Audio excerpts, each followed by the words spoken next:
How do I grow in my faith in Jesus Christ?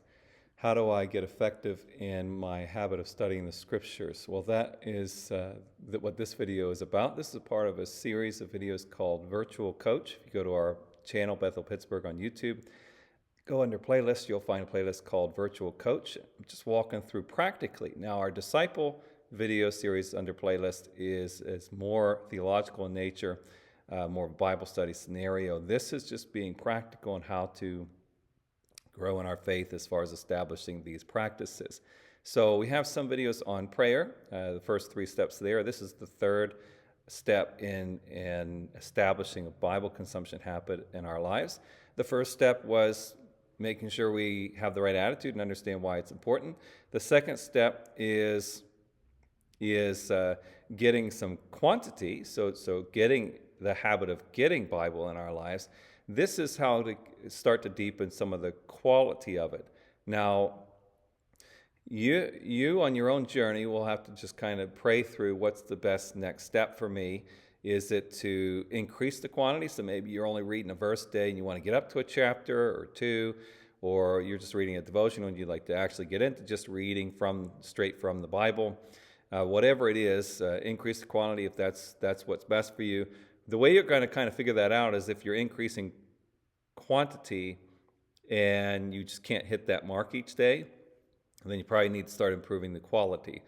And so you just kind of know yourself and go back and forth there and problem solve. But at some point I'm going to hit a stage where I want to increase the quality. And what we're doing there is we're just being more thoughtful when we're coming to Scripture. So it's really just a matter of asking questions. Toggling between asking questions and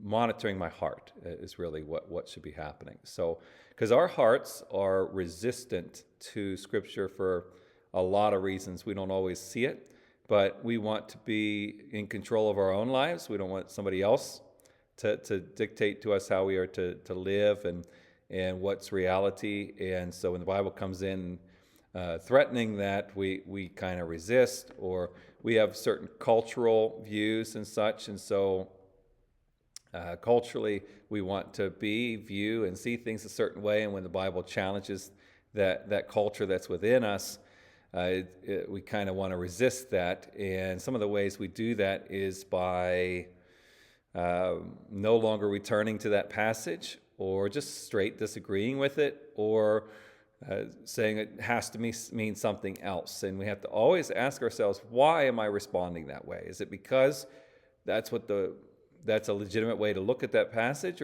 or is it because I don't want to embrace what it's saying? And so this heart monitoring thing is what we have to do all the time, because studying the Bible is not going to be life-giving. We're not going to be motivated to do it if all it is a reflection of the way we see things and the way we live. It has to be something stronger than that. And in order to do that, we have to keep working out our hearts and our willingness to yield to what the Lord is saying.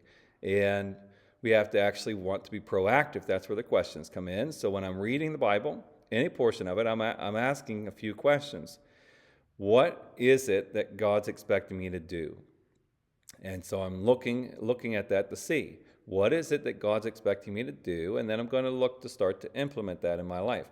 What is it that God is saying is true, or the way that I'm supposed to see the world, myself, others, God, life? And I'm going to choose to embrace that and start to see things that way. And the more I'm asking questions, because what happens if we don't do that is we just read and nothing happens.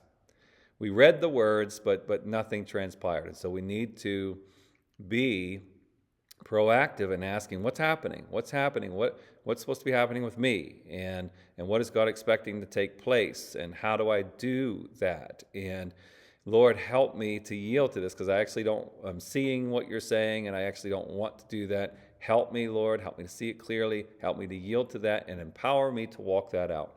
And that's what's going to give us the quality.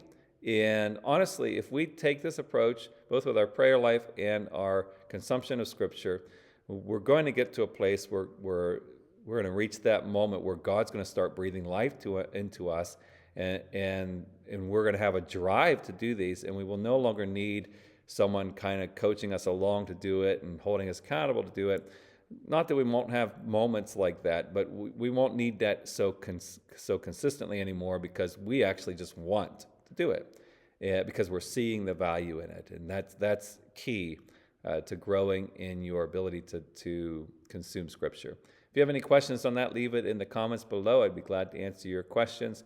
Or if you do not have a church that you're a part of and you would like to join the ministry in person, we are Bethel Assembly of God in Pittsburgh, Pennsylvania, 2501 Staten Street, Wednesdays at 6:30 and Sundays at 10 a.m. God bless.